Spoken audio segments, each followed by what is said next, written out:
Bab 1751, Tujuan Akhir. Entahlah. Dai Xiaoli menggelengkan kepalanya dan berkata, aku belum pernah melihatnya sebelumnya. Fotomu juga tidak terlalu jelas. Oh, benarkah? Coba pikirkan. Zhao Yu menunjuk foto itu dan menjelaskan, nama orang ini Fan Zhenguo. Dia juga membuka peternakan sapi di Fuan pada akhir 1980-an dan awal 1990-an. Tapi entah kenapa, tempat ini tutup pada tahun 1992, dan kami masih berutang uang. Oh, mendengar penjelasan Zhao Yu, Dai Xiaoli mengambil foto itu dan melihatnya lagi dengan saksama. Setelah melihatnya lebih dari 1 menit, ia bertanya dengan rasa ingin tahu, orang ini. Apakah dia dari kota lain? Ya, jawab Zhao Yu. Itu dari Zhangze di Xia Barat. Oh, itu tidak aneh. Dai Xiaoli meletakkan foto itu dengan santai dan berkata, meskipun aku tidak mengenal orang ini, tapi, pada masa itu, penutupan lumbungnya tidak dapat dihindari. Jika kamu tidak melakukan pekerjaan dengan baik, kamu mungkin bisa mempertahankannya, tetapi jika kamu melakukan pekerjaan dengan baik, kamu pasti tamat. Oh, apa maksudmu dengan itu? Cui Lizu bertanya, kamu sudah melakukan pekerjaan dengan baik, tapi kamu sudah selesai. Ya, karena Kakak Long. Dai Xiaoli tersenyum jenaka, saat itu, Kakak Long memonopoli semua peternakan sapi di Fuan. Bagaimana mungkin dia membiarkan orang luar bersaing dengannya dan mengancamnya? Oh, maksudmu, tanya Zhao Yu. Penutupan gudang orang ini ada hubungannya dengan saudara Long. Petik 2. Tentu saja, Dai Xiaoli tertawa, meskipun saya tidak tahu persis situasinya. Saya selalu mendengar suami saya mengatakan bahwa peternakan sapi di Fuan pada dasarnya berada di bawah kendali saudara Long. Kalaupun ada beberapa, dia sudah membuat pengaturan. Kakak Long orangnya sangat licik, kata Dai Xiaoli. Dia jarang menggunakan cara-cara gangster. Dia hanya pergi ke peternakan sapi orang lain dengan parang untuk membuat masalah. Saya dengar dari suami saya bahwa dia suka menggunakan trik kotor seperti permainan bejer. Dia awalnya mencari kerja sama dengan pihak lain, lalu diam-diam menggunakan beberapa trik untuk membuat pihak lain jatuh ke dalam perangkapnya tanpa menyadarinya. Ini benar-benar buruk. Oh, Zhao Yu dan Miao Ying saling berpandangan. Sepertinya penutupan lumbung Fan Zhenguo kemungkinan besar berkaitan dengan Kakak Long. Tiba-tiba, Zhao Yu gemetar, seolah-olah memikirkan sesuatu yang penting. Ia buru-buru bertanya kepada Dai Xiaoli. Baiklah. Bisakah aku memahaminya seperti ini? Kalau lumbung orang ini tutup, pasti itu ide Kakak Long, kan? Jadi, Ba Hongsui, Wang Pengyi, dan yang lainnya hanya mengikuti perintah. Tentu saja, siapa saudara Long? Dai Xiaoli menghisap lagi. Tanpa perintah saudara Long, tidak ada yang berani main-main. Petik 2. Rusak. Zhao Yu berdiri dan bertanya pada Dai Xiaoli. Apakah saudara Long ini masih hidup? Tidak. Oh tidak. Bukan itu maksudku. Dai Xiaoli menepuk mulutnya dan tersenyum sambil mengoreksinya. Dia masih hidup. Hanya saja, kau akan hidup di penjara. Penjara. Petik 2. Ya, jawab Dai Xiaoli. Saat penindakan tahun 1999, saudara Long sudah ada di sana. Gengnya juga bubar dan bubar. Lalu, Zhao Yu bertanya dengan cepat, berapa tahun mereka dijatuhi hukuman? Tidak pasti, kata Dai Xiaoli, dia masih berjongkok di dalam. Meskipun orang-orang secara bertahap melupakannya dalam beberapa tahun terakhir, aku masih bisa mendengar beritanya jika dia meninggal. Zhao Yu menatap Miao Ying, dan Miao Ying segera mengeluarkan ponselnya untuk menyelidiki informasi saudara Long. Lalu, jika orang ini masih hidup, Zhao Yu bertanya lagi, sekarang, pasti ada. Usianya sudah 70-an, kan? Dai Xiaoli berkata, unta yang kelaparan masih lebih besar dari seekor kuda. Lagi pula, dia juga tokoh penting di Fuan. Kudengar dia dirawat dengan cukup baik di penjara. Dia seharusnya hidup dengan cukup nyaman, kan? Ini mengerikan. Ah! Miao Ying tiba-tiba berseru, lalu menyerahkan ponselnya kepada Zhao Yu dan berkata, karena penampilannya yang bagus, Wu Chenglong dibebaskan dari penjara lebih awal. Hah! Kapan itu? Zhao Yu terkejut. Hari ini, pagi ini. Miao Ying bertepuk tangan, menyadari ada yang tidak beres. Dia segera menghubungi nomor yang diberikan penjara kepadanya, tetapi telepon berdering lama sekali tanpa ada yang mengangkat. Ini buruk, Miao Ying menggelengkan kepalanya. Saya tidak bisa menghubungi telepon Wu Chenglong. Ayo pergi. Zhao Yu segera meminta Cui Lizu dan Miao Ying untuk pergi, dan mereka bertiga berlari menuju pintu seperti orang gila. Bang, bang, bang, bang. Saat pintu tertutup, mereka bertiga masuk ke dalam mobil. Zhao Yu menyalakan mobil dan berkata, saya bertanya-tanya mengapa sumur itu tidak disegel. Mayat di atas berjarak sekitar 1 meter dari sumur, yang cukup untuk mengubur orang lain. Sepertinya kasus sumur air belum berakhir. Ya, kata Miao Ying. Jelas, Wu Chenglong adalah tujuan utama Fan Zhenguo. Dia pasti sudah menunggu Wu Chenglong dibebaskan dari penjara selama bertahun-tahun. Petik 2. Aku akan menelepon penjara sekarang juga, kata Cui Lizu sambil mengeluarkan ponselnya. Aku akan meminta mereka untuk menghubungi Wu Chenglong dan mencari tahu apa yang terjadi padanya. Aku akan meminta seseorang untuk mencari ponsel Wu Chenglong dan melihat di mana dia sekarang. Miao Ying juga mengeluarkan ponselnya. Petik 2. Tunggu sebentar, Zhao Yu melihat Cui Lizu masuk ke dalam Land Rover, dan berkata kepadanya dengan tergesa-gesa, Cui, tentang berita tentang Wu Chenglong, kamu harus memastikannya. Kamu tinggal di Fu'an, kita harus segera kembali. Ah, kembali. Cui Lizu terkejut. Kamu, kemana kamu pergi? Petik 2. Kita harus bersiap untuk yang terburuk sekarang, kata Zhao Yu sambil melihat arlojinya. Jika Fan Zhenguo sudah mengambil tindakan terhadap Wu Chenglong hari ini, maka dia seharusnya sudah memindahkan Wu Chenglong ke Gunung Tuo sekarang. Tujuannya jelas untuk mengubur Wu Chenglong hidup-hidup di sumur itu. Oh, Cui Lizu mengerti apa yang dimaksud Zhao Yu dan segera melompat keluar dari mobil. Ingat, pastikan situasi Wu Chenglong secepat mungkin. Jika dia masih aman, pantau dia segera. Fan Zhenguo bisa muncul di dekatnya kapan saja. Hati-hati. Aku tahu apa yang harus kulakukan. Cui Lizu mengangguk, lalu berbalik dan berlari ke arah mobil polisi di tengah hujan. Saya akan menghubungi petugas polisi yang tertinggal di lokasi kejadian sumur itu, kata Miao Ying mendesak. Beritahu mereka untuk bersiap di Gunung Unta. Jika Fan Zhenguo melihat gunung itu telah digali, dia pasti tahu bahwa dia telah terekspos. Jika dia melarikan diri, akan sulit untuk menangkapnya. Zhao Yu segera menyalakan mobil dan melaju langsung menuju jalan raya. 5 menit kemudian, ketika Zhao Yu hendak mencapai jalan raya, Cui Lizu memanggilnya. Gawat, bos, Wu Chenglong benar-benar menghilang. Kata Cui Lizu, keluarganya bilang ada seorang pria yang mengaku sipir penjara menelepon mereka kemarin dan bilang Wu Chenglong dibebaskan sehari terlambat karena harus mengisi data. Jadi, tidak ada yang menjemputnya di penjara hari ini. Oh, Zhao Yu sudah menduga hasil ini, jadi dia bertanya, lalu, bagaimana dengan posisi ponsel Wu Chenglong? Ponselnya diparkir di dekat penjara, jadi aku sudah mengirim orang untuk mencarinya. Tapi, jawab Cui Lizu, ponselnya ada di sebuah cekungan di pegunungan. Kemungkinan ponselnya tertinggal di sana. Baiklah, lanjutkan penyelidikanmu, kata Zhao Yu, ikuti video pembebasan Wu Chenglong dari penjara. Kalau Fan Zhenguo mau menculiknya, dia pasti punya mobil. Saya mengerti.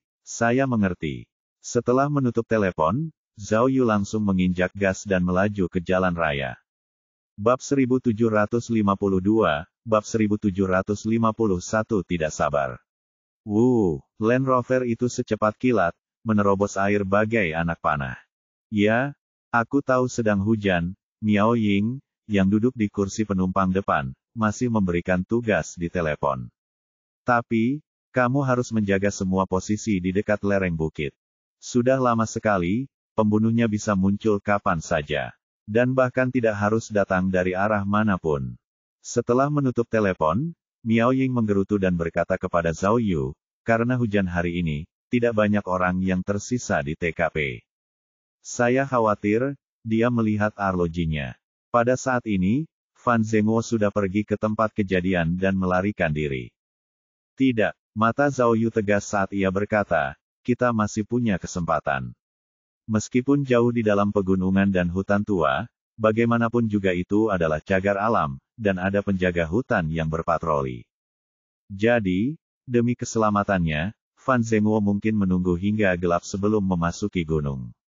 Tapi hari sudah gelap sejak lama, dan hujan. Dia seharusnya sudah memasuki gunung sejak lama, kan? Miao Ying tidak terlalu optimis. Bagaimanapun, dia adalah musuh terakhir. Dia pasti tidak sabar. Itu belum tentu, kata Zhao Yu. Karena hujan, dia mungkin berencana menunggu hujan reda sebelum masuk ke gunung. Lagi pula, karena kita sudah menemukan musuh kita, setidaknya kita harus membicarakannya dengannya dan memberitahu Wu Chenglong mengapa dia mati. Itu akan lebih memuaskan, kan? Jangan terlalu dipikirkan, kata Miao Ying. Jika Fan Zhenguo tahu bahwa dia telah terbongkar, dia akan membunuh Wu Chenglong kapan saja dan kemudian melarikan diri.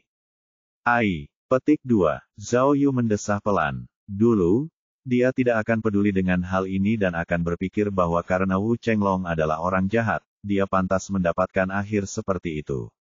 Namun, Zhao Yu tidak lagi memiliki pemikiran seperti itu.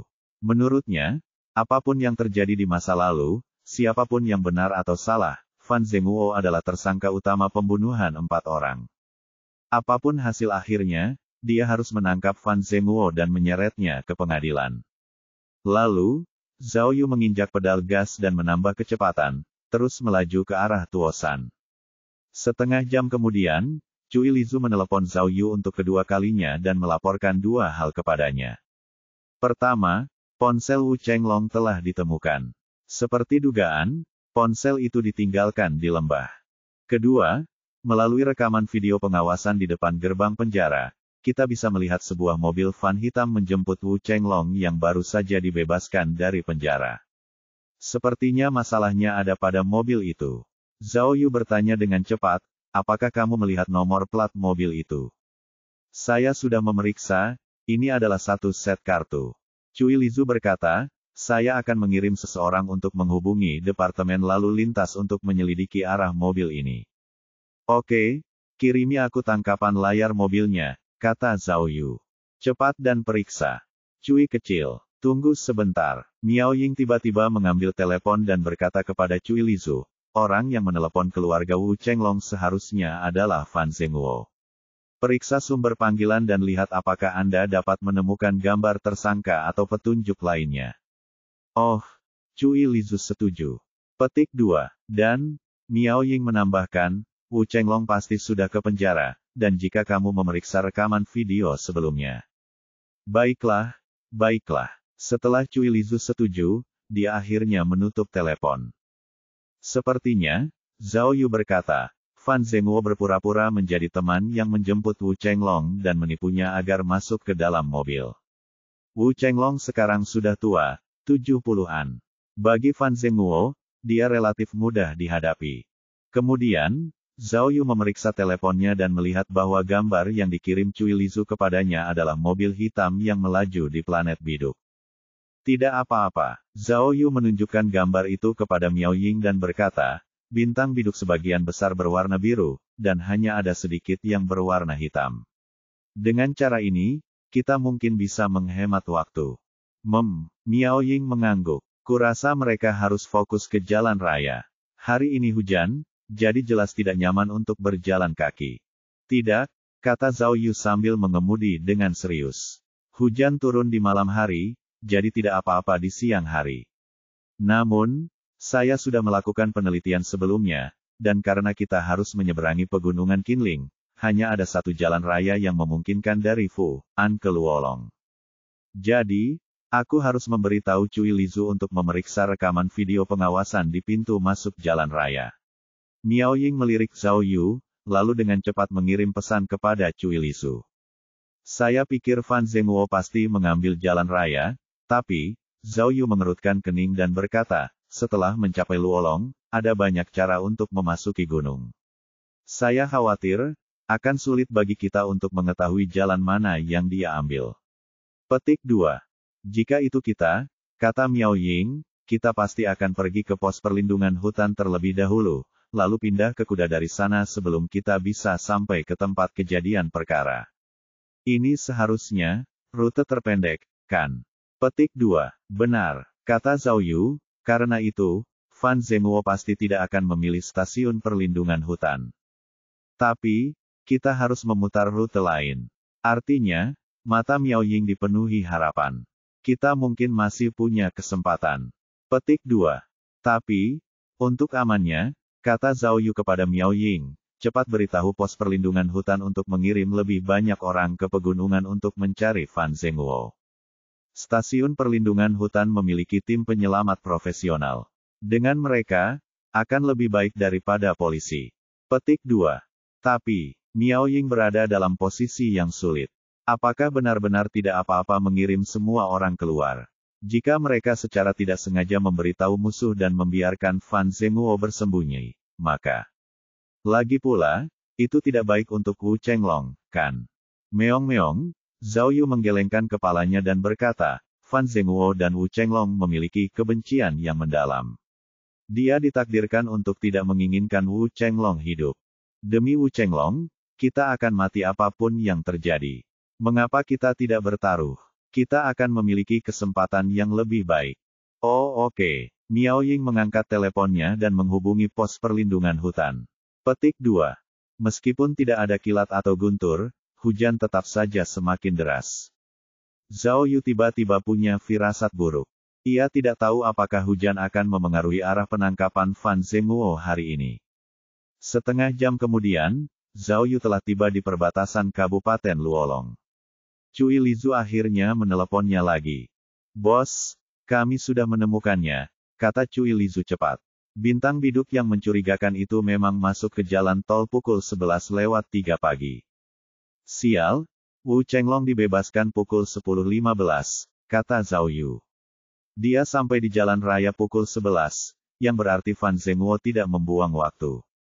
Meong-meong, dia cemberut pada Miao Ying. Sepertinya kau benar. Fan Zhenguo benar-benar tidak sabar. Saat ini, Zhao Yu menghitung dengan jarinya. Dengan kecepatan normal, aku khawatir Fan Zhenguo sudah tiba di lokasi kejadian kasus sumur, kan? Ini akan merepotkan. Itu di. Zhao Yu baru saja selesai berbicara ketika ponsel Miao Ying berdering. Seseorang meneleponnya. Ketika Miao Ying mengangkat telepon, ia tertegun sejenak. Rupanya, ia menerima kabar yang tak terduga. Ada apa? Ada apa? Zhao Yu mendesak. Baiklah, kata Miao Ying, kamu bisa jalan pelan-pelan sekarang. Fan Zhenguo sudah ditangkap. Bab 1753, terlalu sederhana. Beberapa jam kemudian, di lokasi kejadian kasus sumur air Gunung Tuo. Sesederhana itu, Zhao Yu bertanya kepada polisi yang tertinggal. Sesederhana itu, tapi, tidak sesederhana itu, kan? Polisi yang menangkap Fan Zhenguo berkata, orang itu mungkin sedang melawan. Dari 4 orang yang naik, 3 di antaranya dirobohkan olehnya. Untungnya, saya cukup pintar untuk menggunakan taser untuk menyetrumnya. Kamu tidak tahu, saat itu sedang hujan dan aku bahkan tersengat listrik. Dia hampir kabur. Petik 2. Di mana dia? Zhao Yu bertanya lagi. Ada di tenda belakang. Jawab petugas itu. Lalu, bagaimana keadaan Wu Chenglong? Tanya Miao Ying. Saya khawatir orang tua itu akan mendapat masalah. Kata polisi itu, saat itu tersangka sedang berdiri di atas lubang bersama orang tua itu. Ketika melihat kami, ia mendorong orang tua itu ke bawah. Kepala orang tua itu terbentur batu dan dia berdarah banyak, dia masih pingsan. Sepertinya akan sulit. Dokter sudah merawat lukanya, lapor polisi lainnya. Tapi tidak ada tanda-tanda dia bangun, tapi, dia masih hidup. Zhao Yu mengangguk dan berkata kepada mereka, helikopter akan segera tiba. Bersiaplah, dan kirim yang terluka ke helikopter. Dimengerti, kata polisi itu. Orang tua itu terluka parah, jadi dia tidak bisa diguncang. Kita hanya bisa membiarkan helikopter datang ke kamp, dan kemudian menggunakan tali pengangkat untuk membawanya ke helikopter. Baiklah, mari kita lihat tersangkanya dulu. Zhao Yu menunjuk ke tenda di kejauhan dan meminta petugas polisi untuk membawanya menemui tersangka. Beberapa di antara mereka baru saja berjalan beberapa langkah ketika mereka melihat seseorang dari pos perlindungan hutan menuntun seekor kuda melewati mereka. "Pak, ini kuda yang digunakan tersangka," jelas polisi itu. "Dia datang dari barat laut." Zhao Yu melihatnya dan ternyata itu adalah seekor kuda merah besar. "Hanya ada satu," Zhao Yu mengangguk dan berkata. "Itu berarti Fan Zhenguo menuntun seekor kuda dan membiarkan kuda itu membawa Wu Chenglong ke gunung, jadi butuh banyak waktu." "Saya baru saja mendapat kabar," kata Miao Ying. "Tim penyelamat menemukan biduk di celah gunung di sebelah utara Gunung Tuo. Ada rumah-rumah kayu dan resor yang terbengkalai di sana. Fan Zhenguo pasti sudah berganti kuda di sana." "Dari sana," kata seorang polisi di sebelahnya, "butuh waktu setidaknya 4 jam berjalan kaki, dan hujan, jadi tidak bisa cepat." Saat mereka sedang berbincang, mereka sudah sampai di depan tenda. Pada awalnya, Zhao Yu memiliki beberapa pemikiran dalam benaknya, karena dia merasa kasus tersebut tampaknya ditutup terlalu sederhana. Beberapa jam yang lalu, dia telah mendiskusikan rencana pencarian skala besar dengan Miao Ying, tetapi sebelum rencana itu selesai, mereka telah menangkap tersangka. Mereka terkejut. Namun, ketika ia memasuki tenda dan melihat tersangka di borgol, ia akhirnya merasa lega.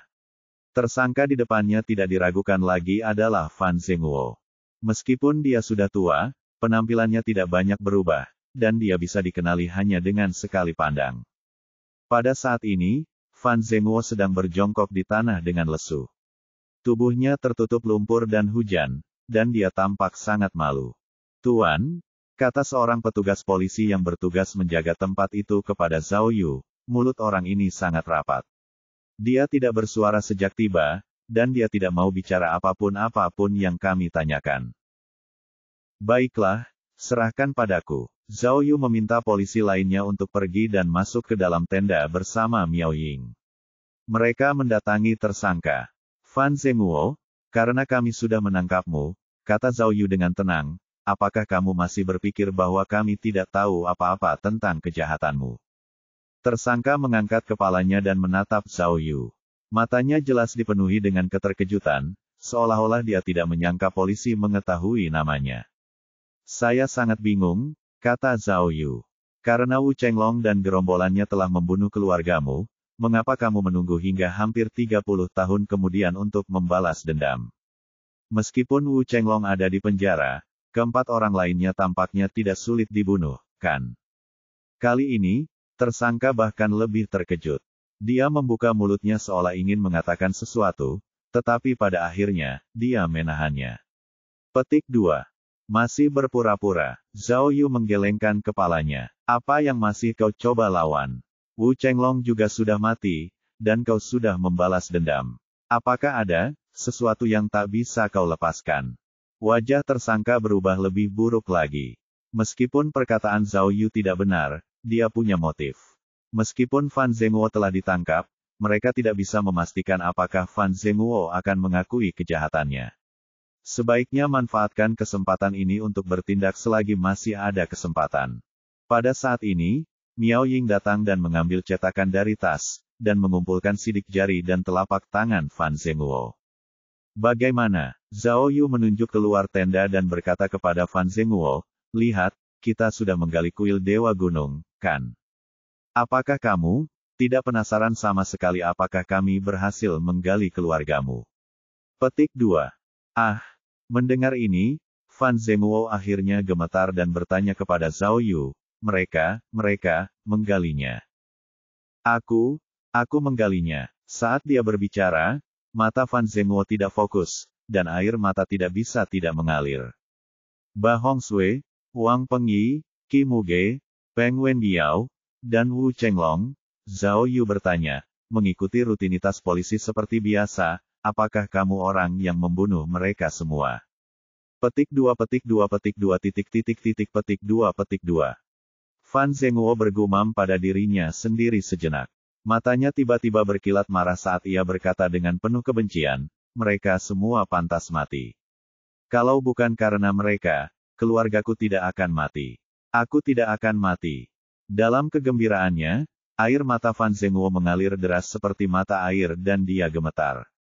Zhao Yu yang berpengalaman tahu bahwa tidak ada gunanya berbicara lebih banyak, jadi dia menenangkan diri dan menunggu sejenak tanpa mengatakan apapun. Benar saja, setelah Fan Zhenguo bersemangat, dia pun tenang dan mengangguk.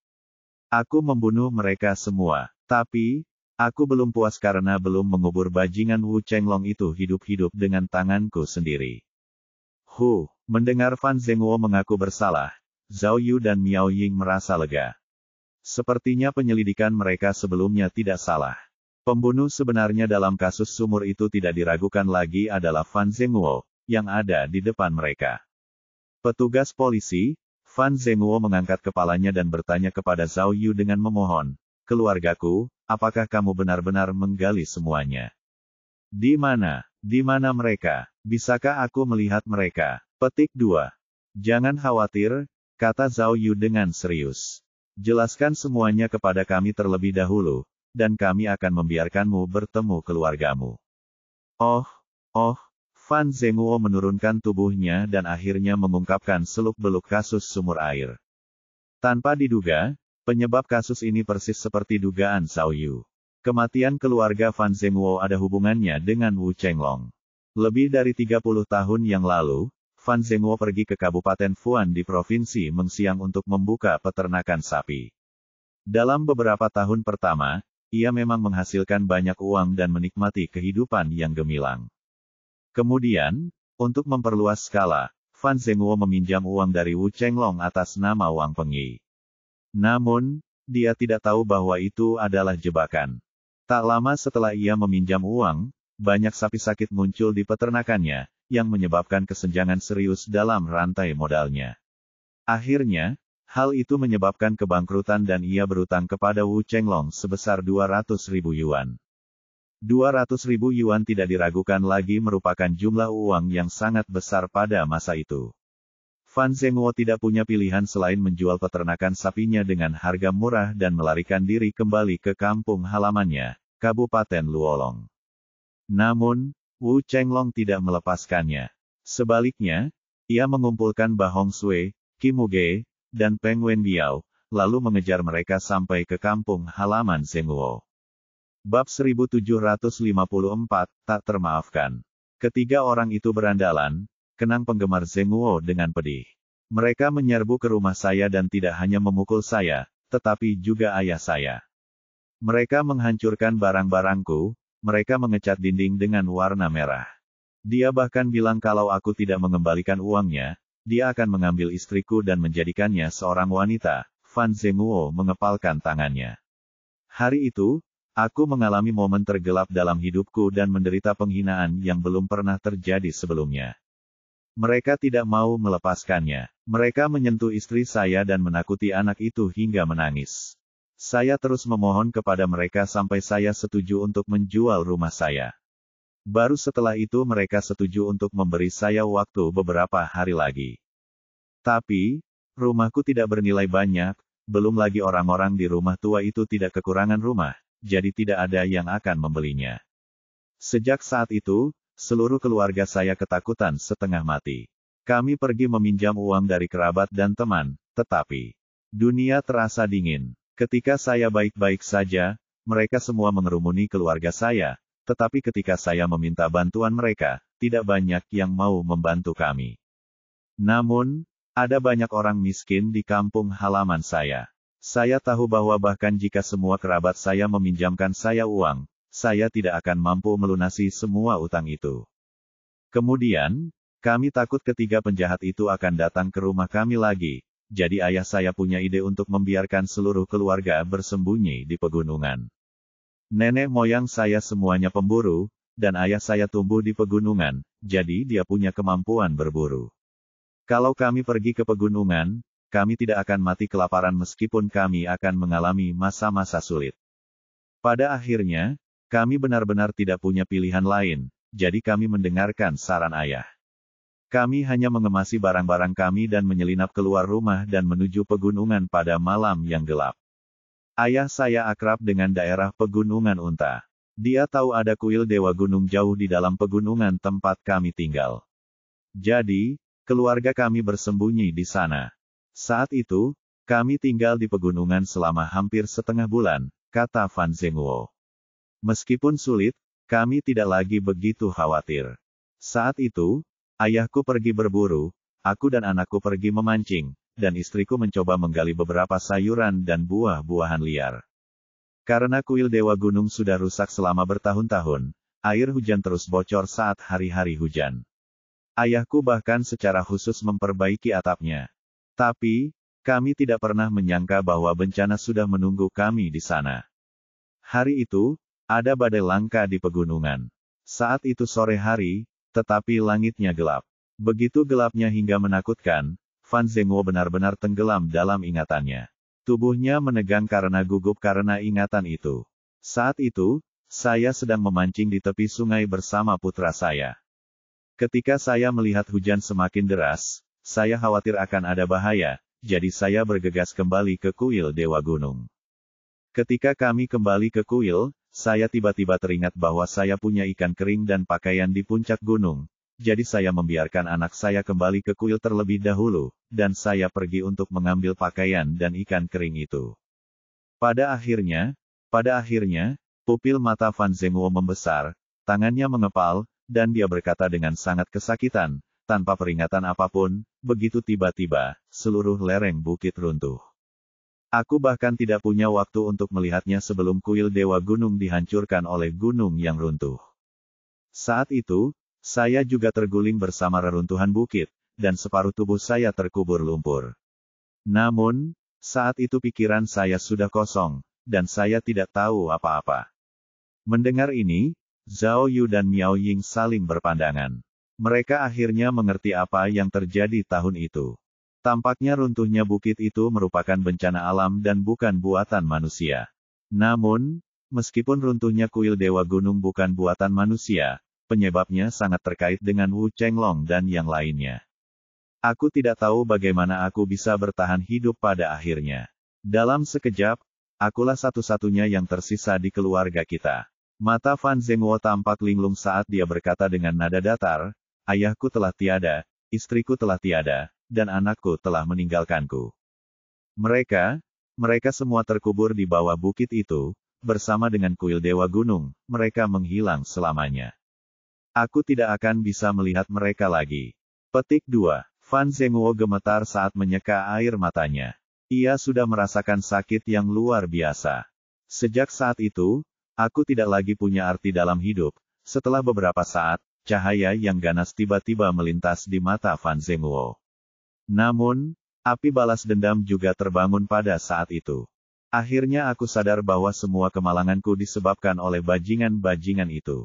Kalau bukan karena mereka, peternakan sapiku tidak akan tutup, dan keluargaku masih bisa hidup bahagia. Jika bukan karena mereka, kita tidak akan terdorong ke pegunungan dan terjebak banjir yang terjadi sekali dalam seabad ini. Sejak hari itu, balas dendam menjadi satu-satunya alasan saya hidup. Yang bisa saya pikirkan hanyalah bagaimana menemukan orang-orang itu dan membalas dendam kepada mereka.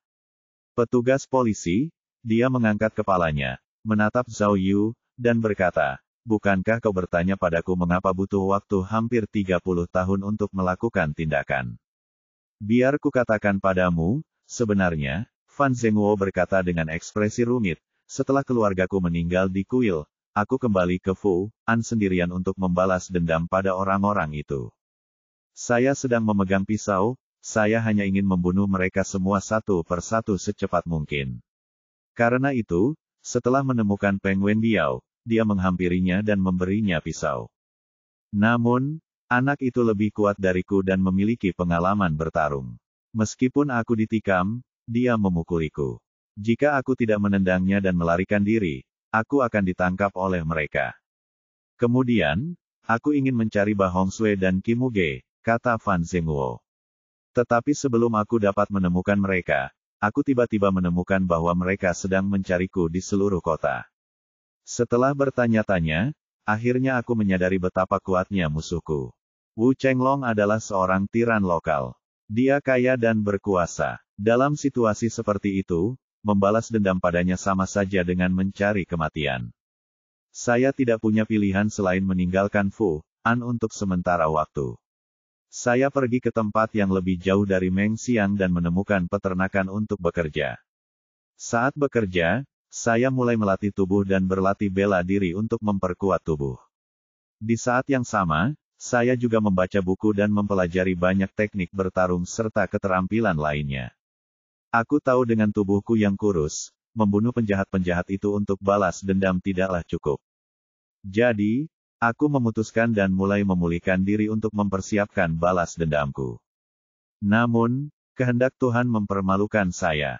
Ketika saya hampir selesai berlatih, Wu Chenglong dijatuhi hukuman penjara seumur hidup karena menindak kejahatan. Ba Hongxue dan yang lainnya hilang. Tahukah kamu? Fan Zhenguo menatap tangannya. Kupikir seiring berjalannya waktu, kebencianku akan berangsur-angsur memudar. Namun, kebencian yang tak terlupakan itu mulai berakar dan tumbuh dalam diriku seperti benih.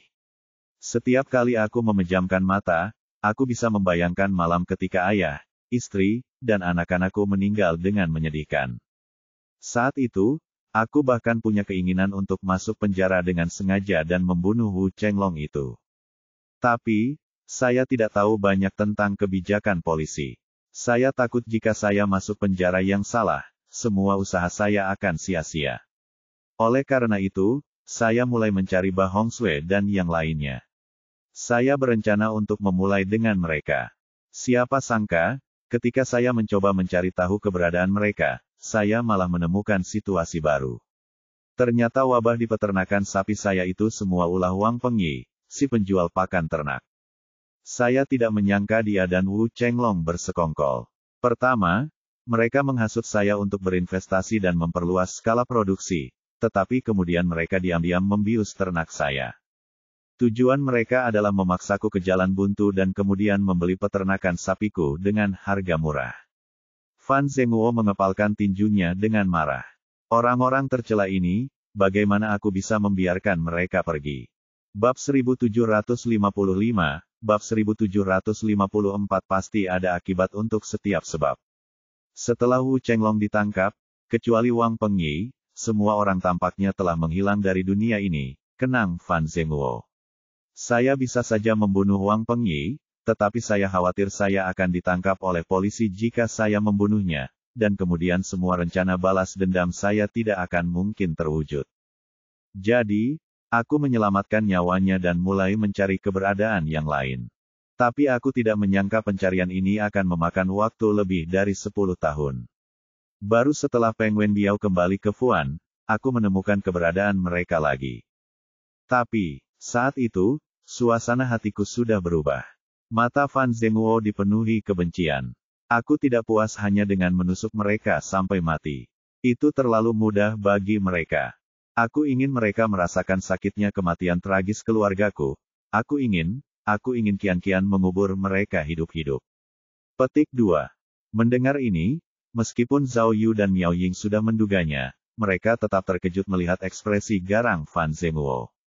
Jadi, aku sengaja menggali sumur di tempat kuil Dewa Gunung dimakamkan, dan memilih tempat bagi mereka untuk membayar utang mereka. Lalu, Fan Zhenguo memejamkan mata dan tenggelam dalam ingatannya. Akulah yang pertama menangkap Peng Wenbiao. Anak itu dulu sangat jago berkelahi, tapi saat aku menangkapnya, dia bahkan tidak punya kekuatan untuk melawan. Saya membuatnya pingsan, menyuntiknya dengan obat penenang, mengikatnya, dan menempatkannya di belakang kereta. Lalu, saya memindahkannya ke Gunung Unta. Untuk rencanaku, aku sudah menyiapkan seekor kuda sebelumnya, lanjut Fan Zhenguo. Aku menggunakan kuda untuk membawanya ke kuil Dewa Gunung dan kemudian menguburnya hidup-hidup. Setelah itu, saya juga menemukan Kimuge. Saya melakukan hal yang sama dan menguburnya di dalam sumur. Saya ingin menjadi orang ketiga yang menguburkan Ba Hongxue, tetapi akan butuh banyak usaha untuk menemukannya. Saya tidak sabar, jadi saya pergi ke Pil Glory Banner dan menangkap Wang Pengyi terlebih dahulu. Setelah mengubur Wang Pengyi hidup-hidup, saya mencari selama lebih dari setahun sebelum akhirnya menemukan Ba Hongxue, seorang penjaga keamanan di Baiku. Lalu, saya melakukan hal yang sama dan menyingkirkannya. Tentu saja, mereka hanya antek. Fan Zhenguo mengepalkan tinjunya dan berkata, penjahat sebenarnya adalah Wu Chenglong. Jadi, aku akan meninggalkan tempat terakhir untuknya. Aku akan membiarkan dia dimakamkan di samping ayah dan istriku, untuk menebus dosa mereka selamanya. Sebenarnya, ketika aku sedang mempersiapkan dan melaksanakan rencana balas dendamku, aku selalu memperhatikan setiap gerakan Wu Chenglong, lanjut Fan Zhenguo. Saya tidak menyangka Wu Chenglong akan memenuhi harapannya. Bukan hanya dia tidak mati di penjara, tetapi karena kinerja yang baik, dia benar-benar berubah dari tak terbatas menjadi tak terbatas. Lagi pula, dia akan segera dibebaskan dari penjara. Petik 2. Saya sudah lama menantikan hari itu, jadi saya sudah mempersiapkannya jauh-jauh hari. Saya memanfaatkan reputasi penjara untuk menipu keluarga Wu Chenglong agar keluar dari penjara, dan saya berhasil menjemput orang tua itu dengan mobil saya. Bagaimana mungkin dia masih ingat aku? Dia pikir aku bawahannya yang menjemputnya. Dia baru ingat siapa aku setelah aku menaklukkannya dan memberitahunya identitasku. Sayang sekali. Pada titik ini, Fan Zhenguo menghela nafas. Rencana yang telah aku persiapkan dengan hati-hati sebenarnya terungkap. Saya tidak menyangka ada orang yang bisa memperhatikan hal itu dengan baik di pegunungan dan hutan yang dalam. Dan, dia melihat keluar tenda, menggelengkan kepalanya, dan mendesah. Mereka bahkan menggali kuil Dewa Gunung. Petugas, bisakah Anda memberitahu saya sekarang, apakah Anda menemukan keluarga saya? Petik 2. Mendengar ini, Zhao Yu dan Miao Ying saling berpandangan. Miao Ying menunjuk ke ponselnya, memberitahu Zhao Yu bahwa sidik jari Fan Zhenguo sama dengan sidik jari yang tertinggal di batu bata yang digunakan untuk membangun sumur. Ini berarti bahwa dialah yang membangun sumur itu. Jangan khawatir. Zhao Yu lalu mengangguk pada Fan Zhenguo. Aku menemukannya. Selama kamu bekerja sama dengan penyelidikan kami akan membiarkanmu bertemu dengan keluargamu. Oke, aku tidak menyesal lagi, kata Fan Zhenguo dengan ekspresi lega. Aku akan bekerja sama. Aku akan. Zhao Yu melambaikan tangannya di luar tenda, dan seorang petugas polisi segera masuk untuk mencatat pernyataan Rincin untuk Fan Zhenguo. Zhao Yu dan Miao Ying keluar dari tenda bersama-sama. Hujan di luar tenda sudah reda, tetapi masih gerimis. Zhao Yu mengangkat payung dan menutupi Miao Ying. Kenapa? Aku tidak melihat reaksimu setelah kasus ini terpecahkan. Melihat wajah serius Zhao Yu, Miao Ying bertanya. Hehe, ini hanya sedikit beban pikiran. Zhao Yu menunjuk ke lokasi penggalian kuil dan berkata, kasus sumur itu terlihat sangat rumit dan aneh, tetapi aku tidak menyangka akan berakhir secepat ini. Aku bahkan belum menggunakan kekuatan penuhku, dan kasusnya sudah ditutup. Miao Ying mengangguk setuju. Aku juga. Kupikir akan seperti kasus pembunuhan video, pertarungannya panjang. Tapi sekali lagi, meskipun hasil ini agak kebetulan, itu juga tidak bisa dihindari, kan? Petik 2. Ya, ada sebab dan akibat. Kata Zhao Yu, tidak peduli seberapa rumit dan anehnya kasusnya, dia punya alasannya sendiri. Sambil berbincang-bincang, mereka berdua berjalan ke tepi lubang galian. Polisi sudah memperingatkan mereka bahwa itu berbahaya, tetapi mereka berdua mengabaikannya. Ia melihat ke bawah dan melihat lubang itu telah digali sangat dalam. Pilar-pilar batu besar kuil Dewa Gunung dan beberapa patung batu telah digali. Kali ini, kata Miao Ying, kau akhirnya bisa pergi ke Yaoming dengan tenang. Sayangnya, aku tidak bisa ikut denganmu. Tidak apa-apa, kau hanya akan menjalani persidanganmu, kata Zhao Yu. Ingat kembali catatan pembunuhan, dan begitu aku menemukan sesuatu yang baru, aku akan melaporkannya kepadamu terlebih dahulu. Baiklah, Miao Ying tersenyum dan bersandar ke pelukan Zhao Yu, lalu berkata, aku sangat berharap bisa lulus ujian dan menyelesaikan kasus internasional bersamamu di masa depan. Dengan begitu, setidaknya tidak akan ada rahasia atau perselisihan di antara kita. Kalau tidak, kata Miao Ying dengan sedih, setiap kali kamu kembali dari luar negeri, ada banyak hal yang tidak bisa aku tanyakan atau katakan kepadamu. Aku benar-benar merasa tidak nyaman. Hehe, Zhao Yu tersenyum, kurasa kau khawatir aku akan main-main di luar, kan? Jangan khawatir, aku, Zhao Yu, adalah pria yang mempertaruhkan kesuciannya. Dia sangat setia padamu. Tepat saat Zhao Yu mengucapkan sumpahnya, teleponnya berdering. Setelah mengambilnya, ternyata itu adalah suara suster senior Prancis, Tuo Qiang. Detektif China yang terkasih, apakah kamu merindukanku? Mustahil. Zhao Yu depresi. Setiap kali ia menyatakan kesetiaannya, selalu ada wanita yang muncul dan menjatuhkannya. Ia tidak tahu siapa yang telah ia sakiti. Ada apa, kakak seniorku Tuo Qiang? Zhao Yu ingin berbalik dan mengangkat telepon dari suatu tempat di latar belakang, tetapi di luar sedang hujan, dan dia memegang payung, yang membuatnya tampak sangat canggung. Untungnya, Miao Ying tidak keberatan. Dia segera mengambil payung dari tangan Zhao Yu dan membantunya memegangnya. Halo, Kak, Zhao Yu mengeluh kepada Juliet melalui telepon. Kau tahu di sini sudah tengah malam, kan? Aku tahu, kata Juliet acuh tak acuh. Aku sudah bertanya pada Miao. Kamu sedang menangani kasus sekarang. Jadi, perjanjian kita sebelumnya masih berlaku, kan? Kali ini, Juliet berbicara dalam bahasa Mandarin yang sempurna. Zhao Yu tidak bisa tidak mengagumi kemampuan belajar wanita itu. Ya, tentu saja tidak. Zhao Yu berkata dengan tidak sabar, aku, Zhao Yu, memiliki semangat yang gigih. Aku selalu menepati janjiku. Bagaimana mungkin aku tidak menepati janjiku? Tapi, bukankah kamu terlalu cemas? Apakah masalah si Mengna sudah selesai? Bukankah agak tidak pantas untuk menyelesaikan beberapa kasus yang belum terpecahkan saat ini? Tidak, kata Juliet. Aku meneleponmu untuk memberitahumu sesuatu. Pembunuh berantai Gu Mantong telah muncul lagi. Dia baru saja membunuh seseorang di distrik khusus Xiangjiang di negaramu. Itu, tadi malam. Bab 1756, Bab 1755 Gu Mantong. Keesokan paginya, kantor polisi Qin San Rongyang.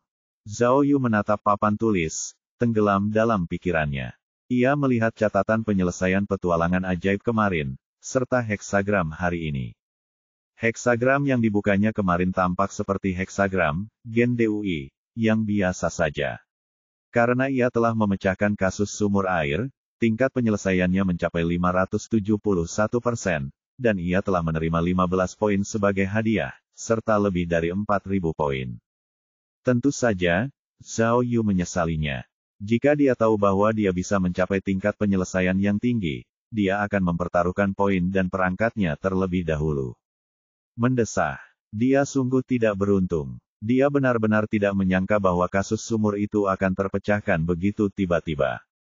Mengingat kejadian-kejadian di masa lalu, setiap saat di saat-saat terakhir, pasti akan selalu ada kejadian besar yang tidak terduga, dan setidaknya akan ada heksagram, kun, yang perlu dipertimbangkan. Namun kali ini, desah. Hari ini, meskipun kasusnya sudah ditutup, Zhao Yu tidak berhenti membuka heksagram. Ia ingin melihat bagaimana peruntungannya di hari berikutnya.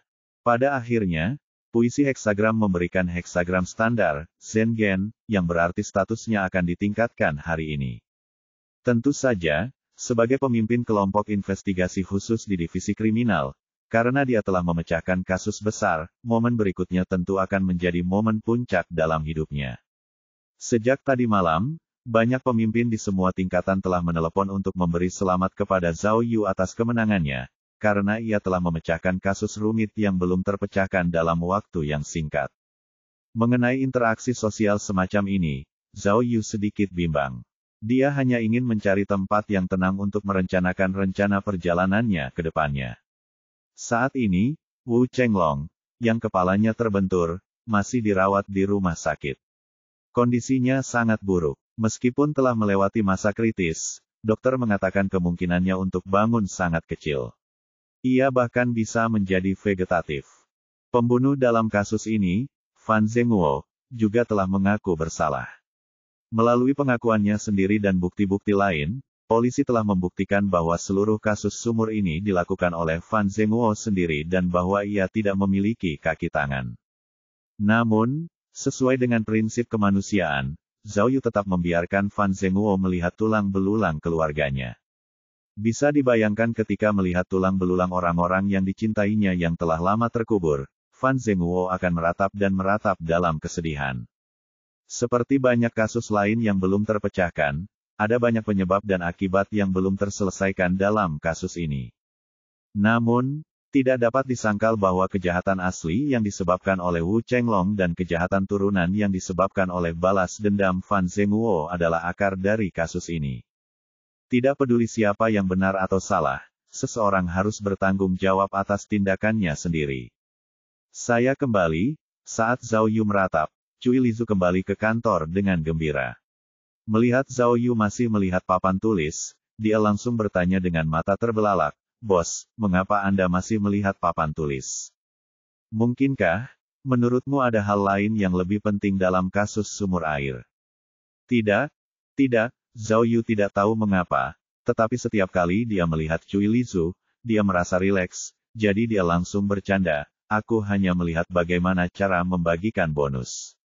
Petik 2. Cui Lizu menyilangkan tangannya dan bertanya, "Siapa yang ingin kau tipu? Biarkan aku bertanya padamu, kapan kita akan pergi ke Yaoming? Ada apa? Kamu merindukan Wang Ken kecilmu?" Zhao Yu tertegun. "Ayolah, aku bukan anak kecil," kata Cui Lizu dengan serius. "Aku hanya khawatir petugas Wang tidak akan bisa memecahkan kasus sebesar ini tanpa kita." Kata-kata Cui Lizu tepat sasaran. Zhao Yu menaruh perhatian khusus pada memuar pembunuhan sejak awal, bukan hanya karena kasusnya sendiri aneh, tetapi juga karena ia khawatir petugas Wang akan mengacaukan kasus ini. Kepala Divisi Jiao secara khusus menginstruksikan mereka untuk menangani memuar kasus pembunuhan dengan hati-hati, agar tidak menimbulkan sensasi seperti kasus iblis. Karena kasus sumur sudah terpecahkan, Cui Lizu menjabat tangan Zhao Yu dan berkata dengan genit, "Ayo pesan tiket pesawat sekarang. Zheng Ke akan membereskan kekacauan di sini."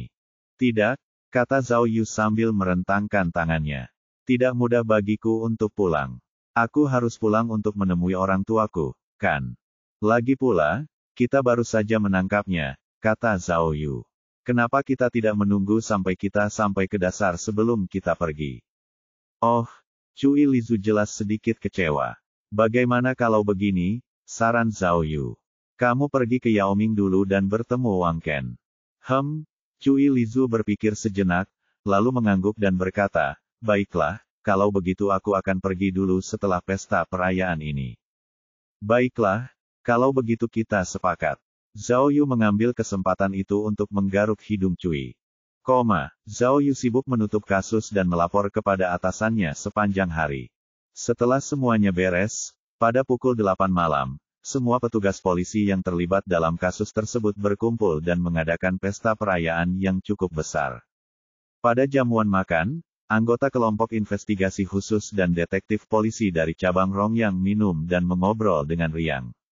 Suasananya sangat meriah. Orang-orang yang santai tentu saja banyak minum. Mereka saling bersulang dan minum seperti air.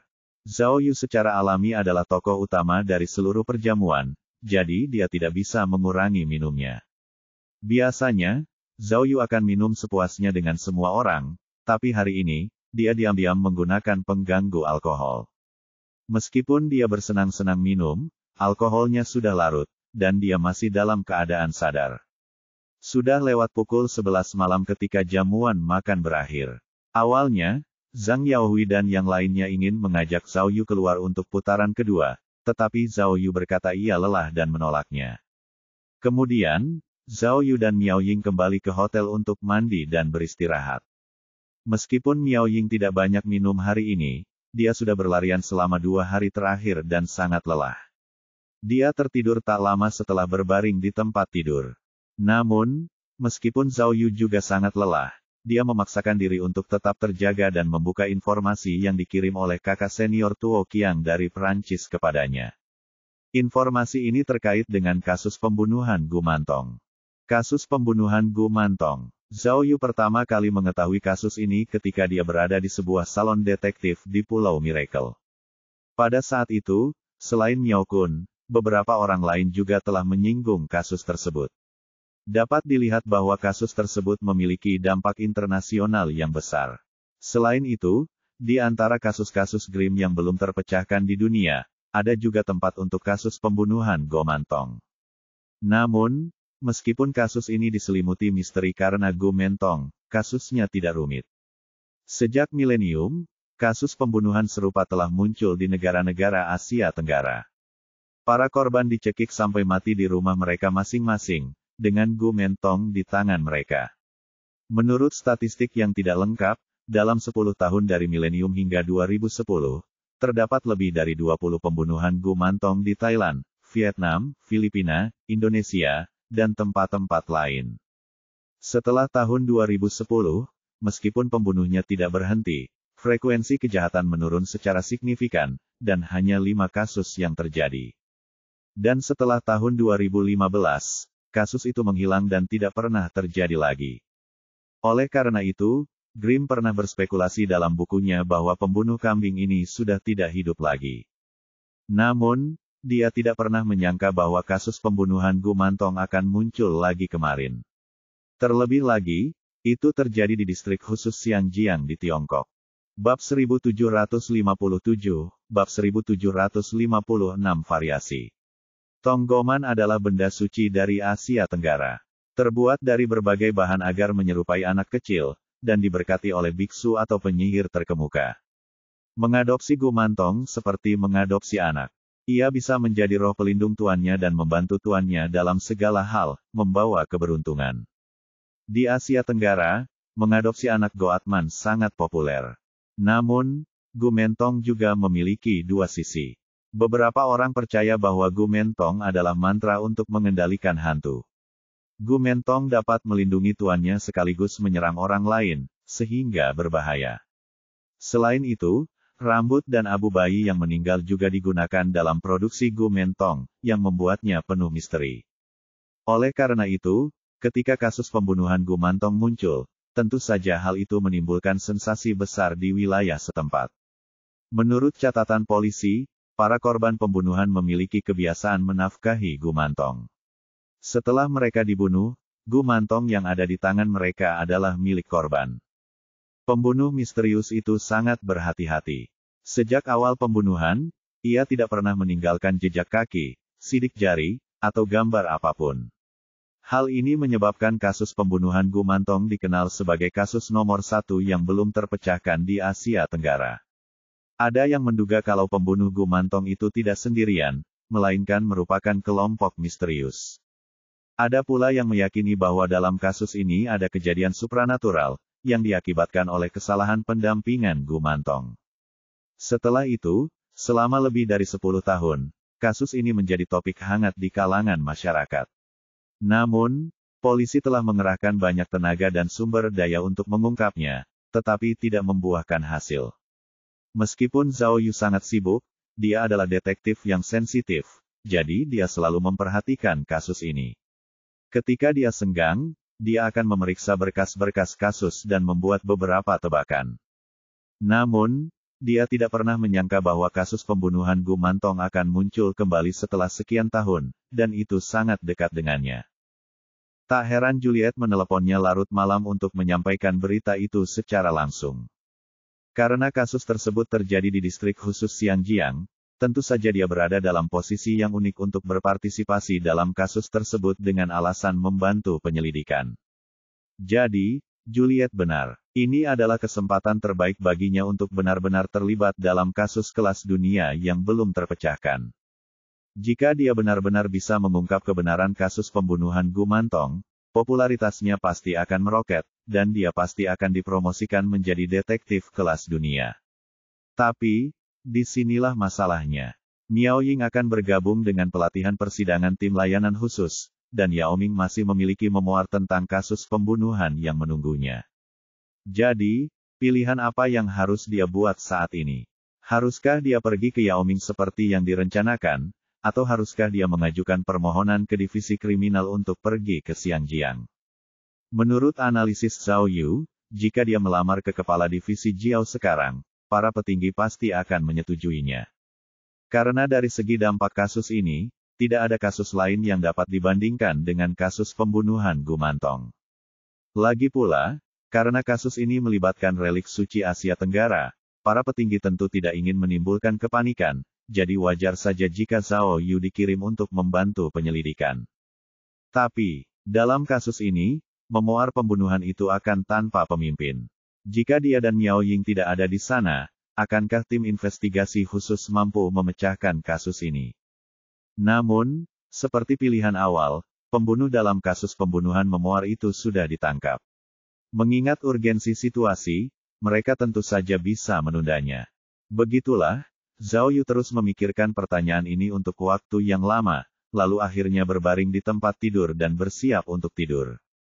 Dia melihat jam tangannya dan melihat bahwa saat itu sudah lewat tengah malam. Petualangan sampingan hari ini sudah berakhir. Jadi, dia memaksa dirinya untuk waspada dan membuka heksagram lain untuk dirinya sendiri. Pada akhirnya, Zhao Yu tidak benar lagi.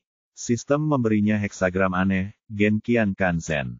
Cek. Kemunculan kembali heksagram Qian membuat Zhao Yu waspada. Meskipun tampaknya tidak akan terjadi sesuatu yang besar, itu menunjukkan bahwa ia akan mengalami serangkaian petualangan. Heksagram, Gen, sepertinya masuk akal. Lagi pula, mereka menangani dua kasus sekaligus. Namun, Zhao Yu tidak bisa memahami, Kan, dan Zhen, setelah itu. Kan, mewakili wanita. Siapa yang akan ditemuinya?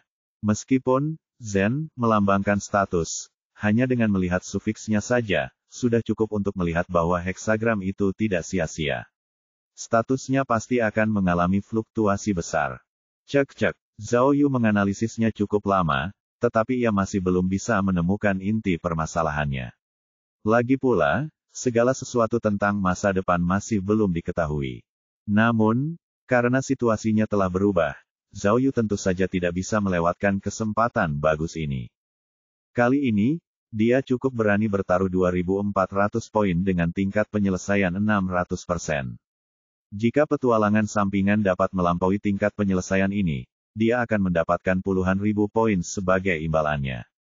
Di sisi lain, dia menghabiskan 1.000 poin lagi dan masih dengan keras kepala memilih cakupan universal. Kali ini, jika persentase penyelesaiannya di atas 500%, dia akan bisa mewujudkan keinginannya dan memperoleh barang yang selama ini diimpikannya. Setelah semuanya beres, Zhao Yu menyingkirkan pikirannya yang kacau dan pergi tidur. Namun, pikirannya kacau, dan dia sama sekali tidak bisa tidur. Jadi, dia harus menggunakan pil tidur yang tidak terlihat pada dirinya sendiri.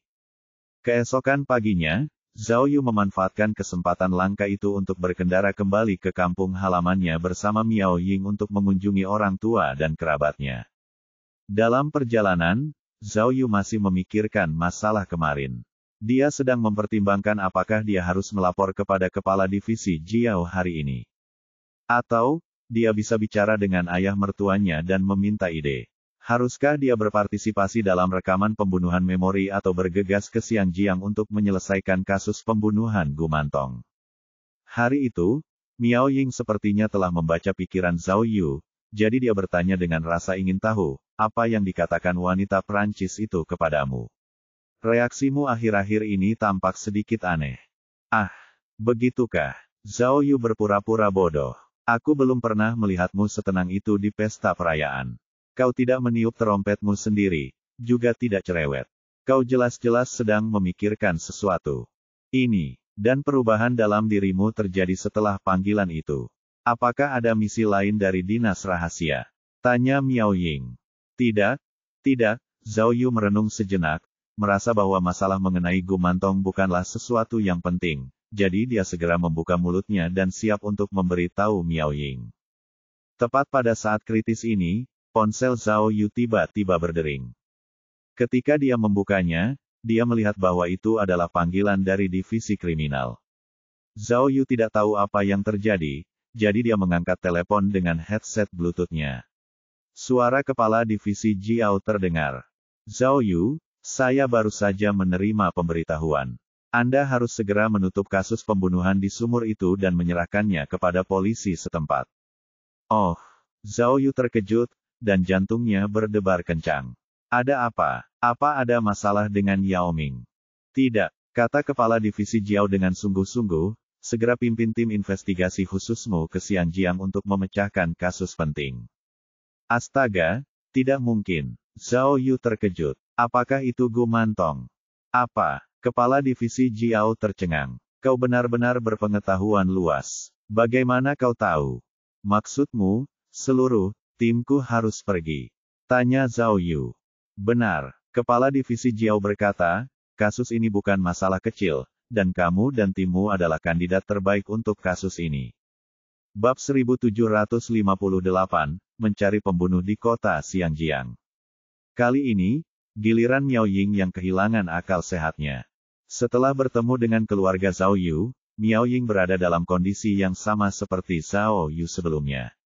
Dia selalu tidak fokus saat berbicara, dan pikirannya dipenuhi dengan kasus pembunuhan anak Goman. Menurut tradisi, wanita tua itu tidak hanya membuat pangsit untuk mereka, tetapi juga membuat hidangan favorit Zhao Yu. Sore harinya, keluarga kami duduk bersama untuk makan siang. Suasananya sangat bahagia dan harmonis. Meskipun Zhao Yu bagaikan matahari di siang bolong, keluarganya tidak banyak berubah. Selain pindah ke rumah baru, mereka masih tinggal di ladang. Zhao Yu pernah punya ide untuk membeli rumah mewah di Qinsan dan memindahkan keluarganya ke sana, tetapi setelah berdiskusi dengan orang tuanya, ia mendapat penolakan bulat. Karena mereka sudah terbiasa tinggal di pedesaan, mereka tidak tahu apa yang harus dilakukan begitu memasuki kota.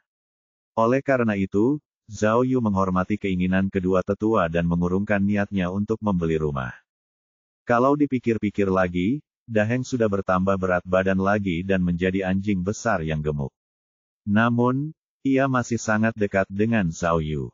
Setiap kali melihat mantan pemiliknya, ia akan menggesek-gesekkan tubuhnya ke kaki Zhao Yu.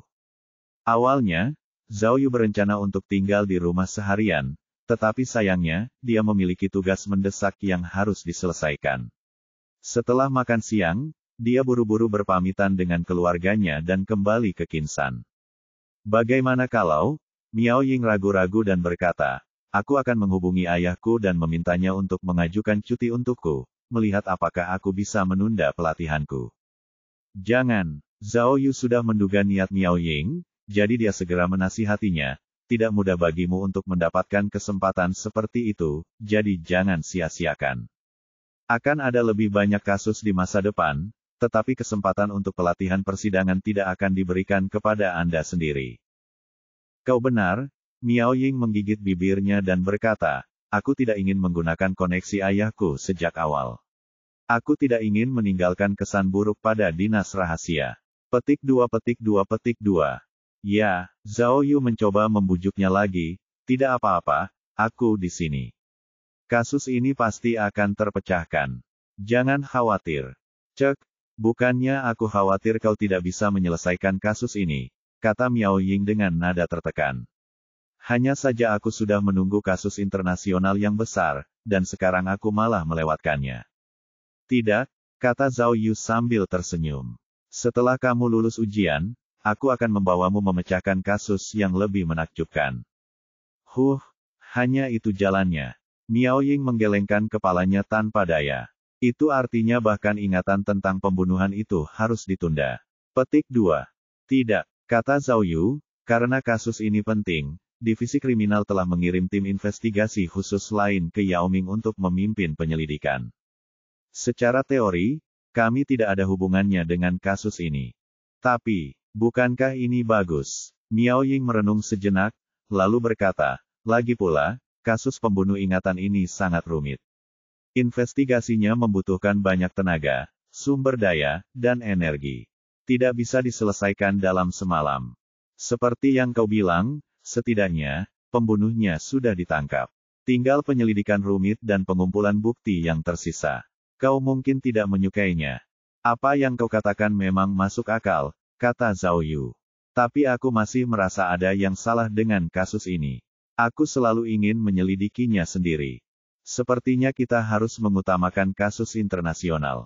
Ketika menyangkut kasus-kasus internasional besar, Zhao Yu setidaknya memahami satu hal, yaitu makna heksagram, Zen, dalam puisi heksagram. Jika dia benar, heksagram Zen melambangkan perjalanannya ke kota Xianjiang. Kalau begitu, Zhao Yu tidak bisa menahan rasa ingin tahunya. Dia tidak tahu bagaimana menjelaskan heksagram, kan?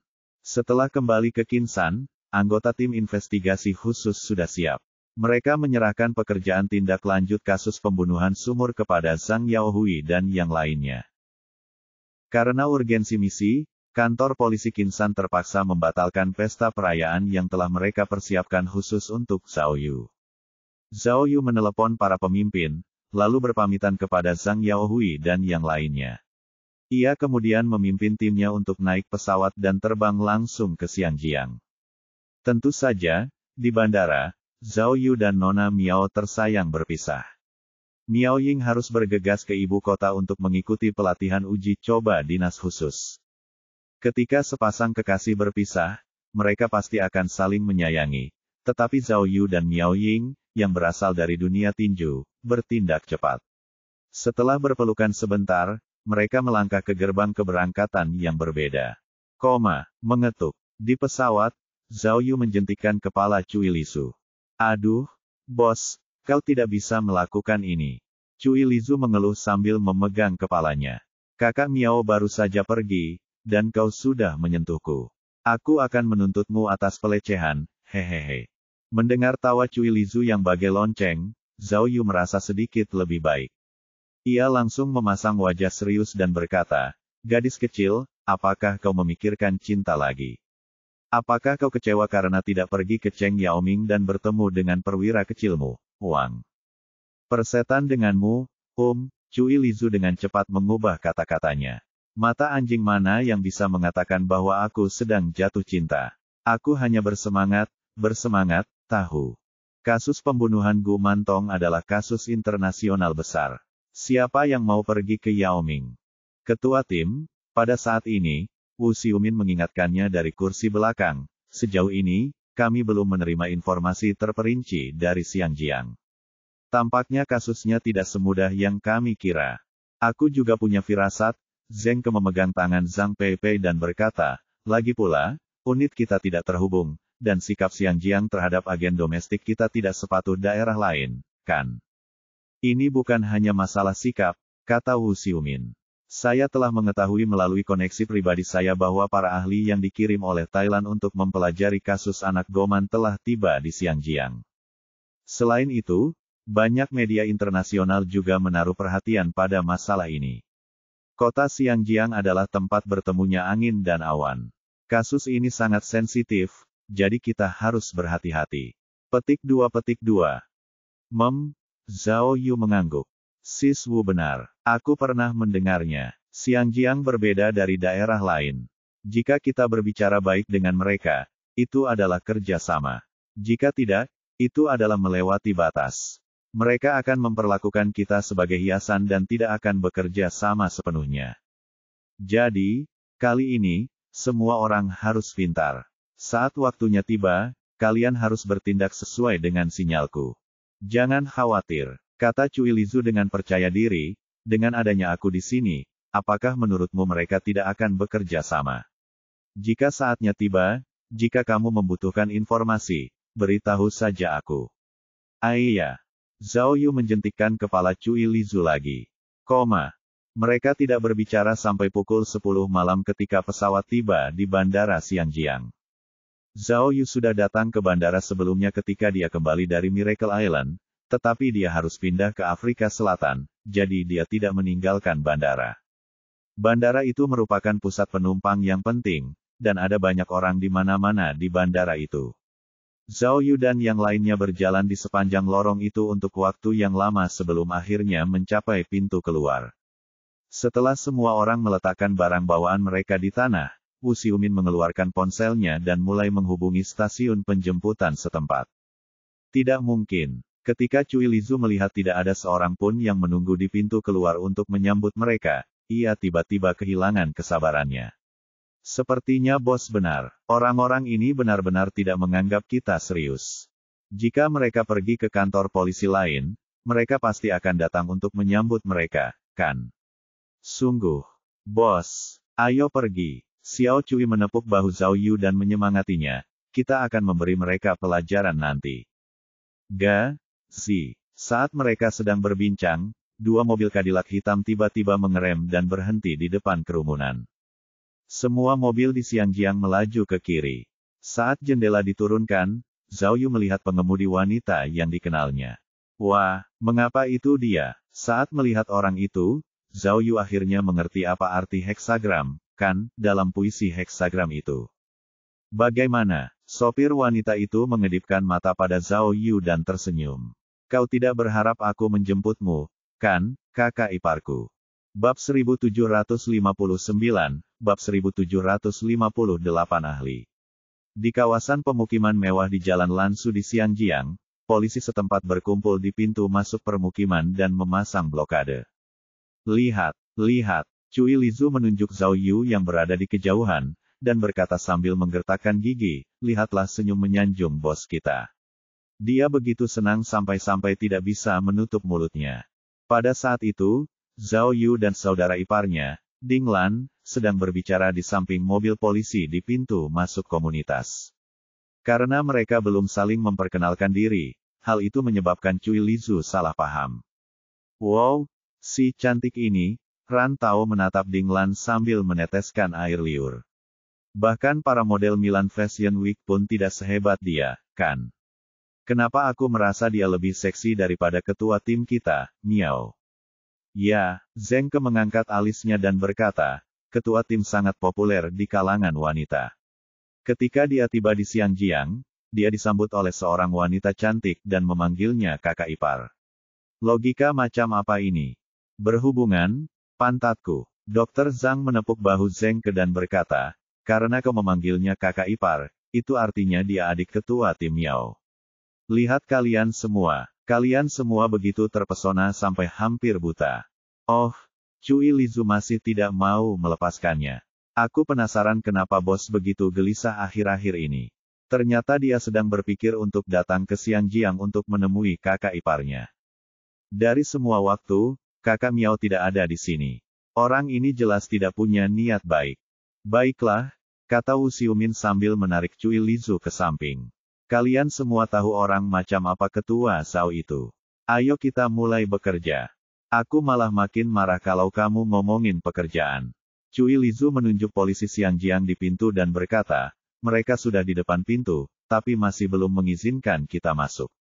Orang-orang ini benar-benar tidak mau bekerja lagi. Cukup, Cui, kata Ran Tao. Kalau di Roma, lakukan saja seperti orang Romawi. Mereka punya aturan sendiri, jadi tenang saja.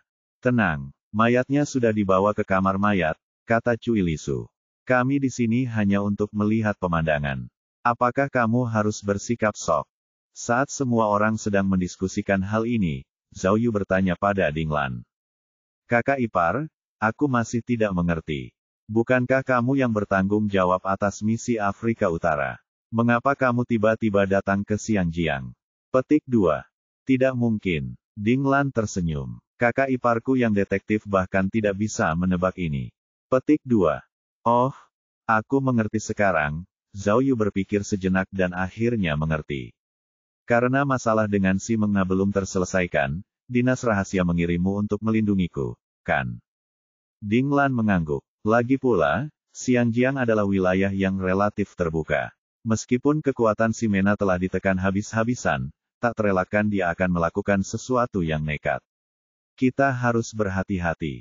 Jadi, kata Zhao Yu, itulah sebabnya kamu datang ke bandara untuk menjemput kami atas nama polisi Xiangjiang. Ya, kami sudah memasang pengawasan di bandara. Ding Lan menunjuk ke arah mobil MPV yang mereka tumpangi sebelumnya. Itu juga mobil anti peluru untuk melindungi para VIP.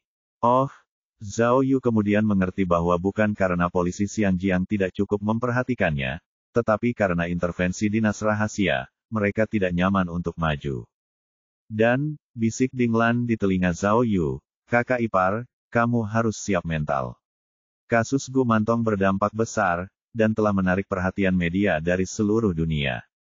Menurut data resmi, lebih dari 100 media dari seluruh dunia telah mengirimkan reporter mereka ke kota Xiangjiang untuk meliput kasus tersebut. Bukan hanya divisi kriminal Anda, tetapi dinas rahasia juga telah mengeluarkan perintah hukuman mati untuk mencari tahu kebenarannya. Jika tidak, Hal itu akan berdampak negatif pada perdamaian dan stabilitas, serta beberapa agama. Aku tahu, Zhao Yu mulai pamer. Kalau tidak, mengapa mereka mengirimku ke sini? Bukankah begitu? Hahaha, dia menepuk bahu kakak iparnya dan berkata dengan percaya diri, sekarang kamu melindunginya, keselamatan bukan lagi masalah. Kalau untuk penyelesaian kasusnya, terserah saya. Petik 2. Lalu, Zhao Yu melihat ke arah polisi yang berdiri di pintu masuk area pemukiman dan bertanya kepada Ding Lan, bagaimana? Sekarang, mengapa kita tidak bisa masuk ke tempat kejadian? Anda kepala divisi kriminal pusat, apakah Anda harus menunggu jika ingin masuk? Tapi, kata Ding Lan, saya baru saja berbicara dengan penanggung jawab kepolisian Xinjiang.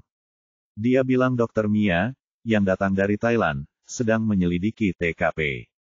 Karena tempatnya terbatas, kita tidak bisa masuk semua. Oh, dokter, Zhao Yu mengerutkan kening. Apa latar belakangnya? Oh, orang ini adalah ahli dalam kasus pembunuhan Gumantong. Ding Lan menjawab, polisi Xinjiang secara khusus mengundangnya untuk membantu. Kata Zhao Yu dengan nada meremehkan, ahli ini sungguh tidak berguna. Mereka sudah menyelidiki kasus ini selama puluhan tahun dan masih belum menangkap pembunuhnya. Cek. Namun, setelah mengeluh, ekspresi Zhao Yu berubah dan dia mendesak Ding Lan. Saya katakan, saudari, mari kita masuk dengan cepat. Mari kita masuk dan dengarkan apa yang dikatakan oleh ahli itu sebelum dia pergi. Mereka adalah para ahli. Ding Lan menyilangkan tangannya, matanya penuh dengan penghinaan. Pada saat itu, sirene polisi berbunyi dan sebuah mobil polisi melaju dari jalan. Setelah mobil polisi diparkir, seorang petugas polisi berusia 50 tahun dengan seragam polisi kelas atas keluar. Pria itu melihat Zhao Yu dan segera menghampirinya. Ia menjabat tangan Zhao Yu dengan antusias dan berkata dalam bahasa Kanton standar. Saya benar-benar minta maaf. Saya benar-benar minta maaf. Karena ada rapat kasus, saya tidak datang ke bandara untuk menyambut petugas Zhao secara langsung. Maaf atas keterlambatannya. Petik 2. Namun, orang ini memiliki wajah seperti jade dan tampak seperti orang yang berbakat, terutama seperti pemeran utama pria dalam film TVB. Ini Inspektur Cheng Jia-jun, yang menangani kasus ini. Ding Lan memperkenalkan mereka kepada Zhao Yu. Oh, halo. Tidak apa-apa, hehehe, aku selalu bersikap rendah hati. Zhao Yu tersenyum tipis, tetapi ada sedikit kesan jahat dalam senyumnya, yang membuat orang merasa tertekan. Ayo, Inspektur Cheng memberi isyarat gugup kepada Zhao Yu. Aku akan membawamu ke TKP. Zhao Yu melambaikan tangan kepada anggota timnya, dan mereka segera mengikutinya ke area pemukiman. Dengan inspektur yang memimpin jalan secara langsung, semua petugas polisi di lokasi kejadian memberi hormat serempak.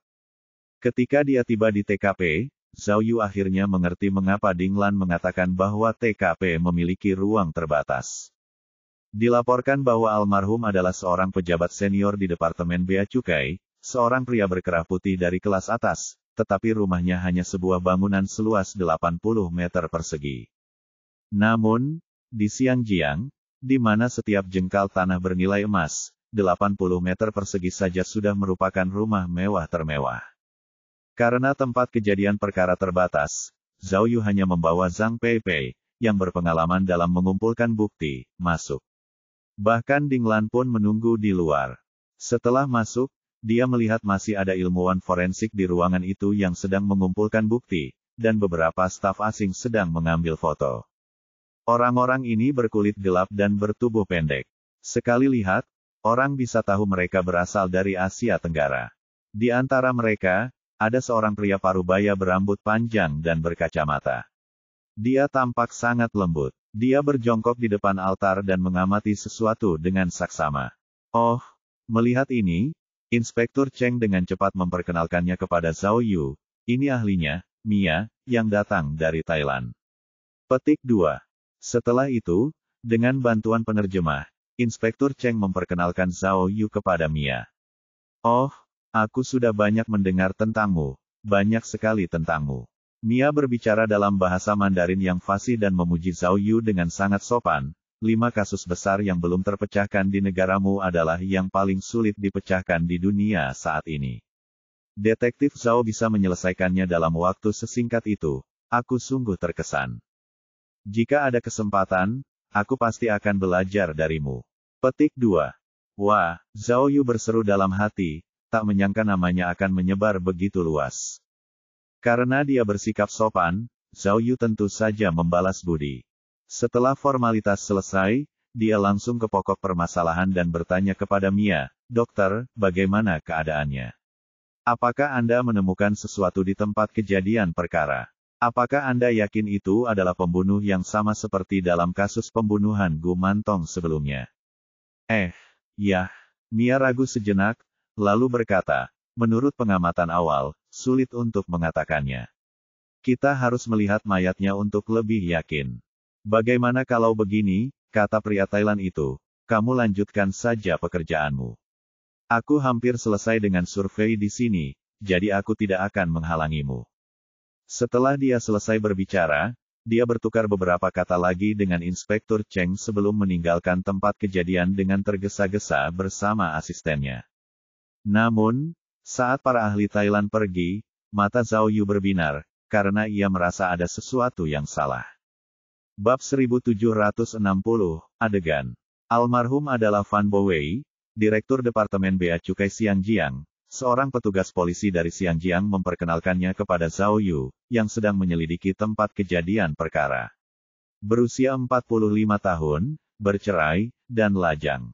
Ia dibunuh antara pukul 3 hingga 4 pagi pada tanggal 15.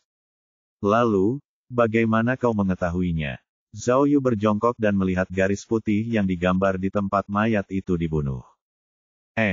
Petugas polisi itu memeriksa rekaman itu dan menjawab setelah lebih dari 10 detik. Fan Bowei pergi bekerja hari ini. Karena posisinya yang penting, unit menghubunginya, tetapi tidak ada yang mengangkat. Pada akhirnya, unit tersebut harus menghubungi kerabat Fan Bowei, yang datang untuk memeriksa, dan kemudian menemukan tempat kejadian perkara.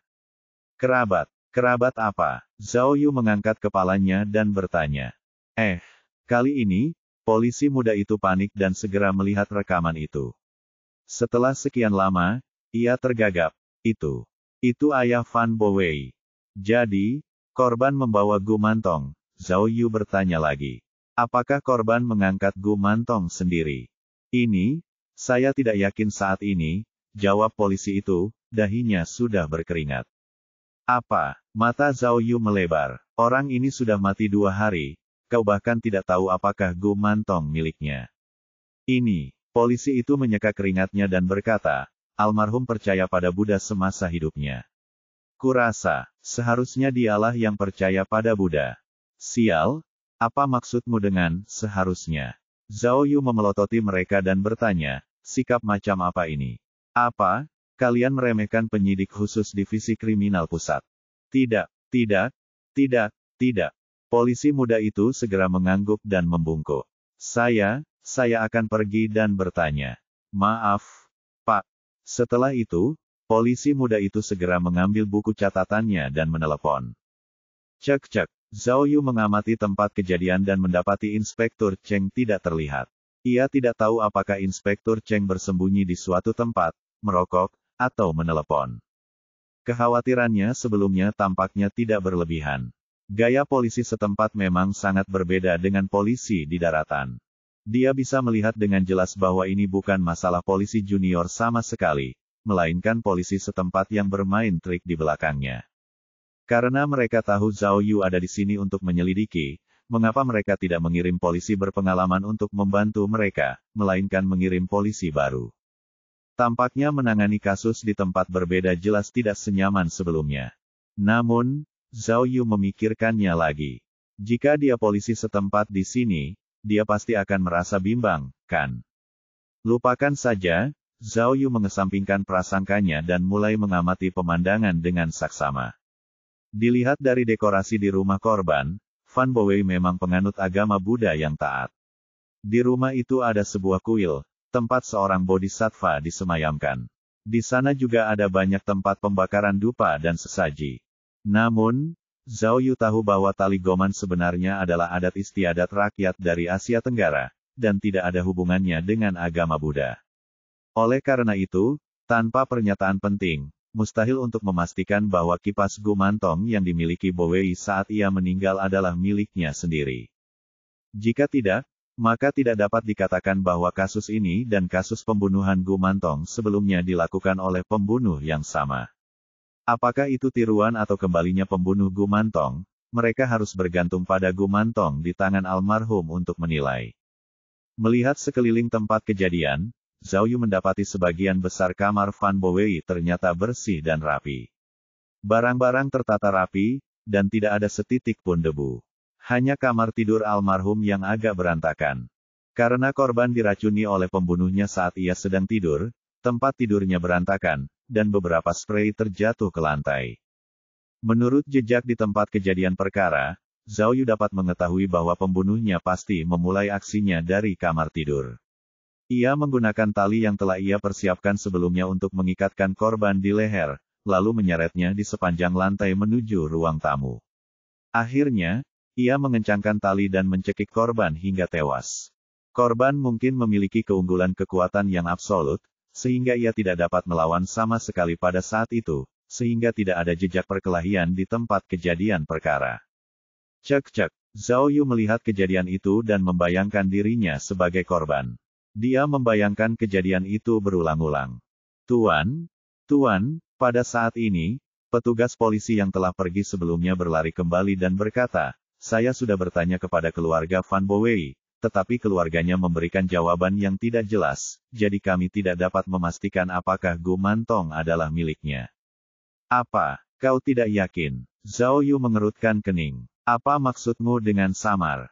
Fan Bo Wei masih lajang dan sudah bercerai, jadi keluarganya tidak tahu kalau dia dulu membesarkan seorang gumantong. Polisi muda itu menjawab, juga, beberapa orang punya niat yang tidak murni dalam menafkahi anak-anak gumen, jadi mereka biasanya tidak ingin orang lain tahu. Tapi, polisi muda itu membuka sebuah dokumen dan menyerahkannya kepada Zhao Yu. Kami menemukan wewangian alami di laci Fan Bo Wei, serta beberapa biskuit anak-anak di lemari es. Biskuit itu mungkin juga digunakan untuk memberi makan anak-anak goman. Zhao Yu mengambil informasi tersebut dan menemukan bahwa, selain foto-foto, informasi tersebut ditulis dalam bahasa Mandarin tradisional, yang terlihat sangat aneh. Jadi, kata polisi muda itu, petugas kami berpikir bahwa gumantong dibesarkan oleh Fan Bo Wei sendiri. Seharusnya, Zhao Yu menggelengkan kepalanya. Apakah kalian sedang menyelidiki kasus atau menulis naskah? Izinkan saya bertanya, apa yang dikatakan ahli dari Thailand?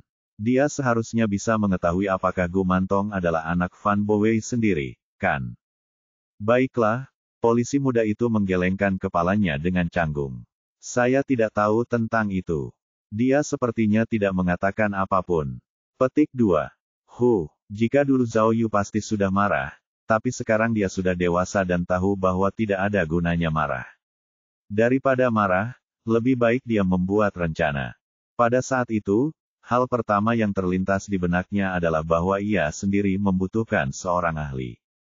Karena dia menemukan bahwa kasus gumantong melibatkan banyak pengetahuan agama rahasia, yang jauh dari apa yang pernah dia ketahui sebelumnya, jadi dia harus mencari ahli untuk membantu.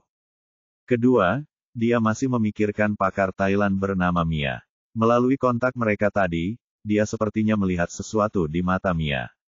Mata pakar Thailand itu kosong, seolah-olah dia telah menemukan petunjuk penting, tetapi dia tidak berniat membagikannya dengan Zhao Yu. Oleh karena itu, dia juga harus berusaha keras pada orang ini untuk melihat apakah dia benar-benar memiliki obat di dalam labunya. Selain itu, Zhao Yu mengamati kuil di rumah Fan Bo Wei dengan saksama. Ia ingat bahwa sebelum kedatangannya, Mia telah menatap kuil itu dengan linglung, seolah sedang memikirkan sesuatu. Kedatangannya lah yang telah mengganggunya. Lalu, mungkinkah petunjuk yang ditemukan oleh ahli Thailand itu ada hubungannya dengan kuil ini? Lalu, Zhao Yu berdiri di depan kuil dan mengamatinya dengan saksama. Namun, dia tidak memiliki banyak pengetahuan tentang agama Buddha. Setelah membaca cukup lama, dia tidak dapat menemukan apapun. Jadi, Dia mengambil beberapa foto dan meninggalkan tempat kejadian.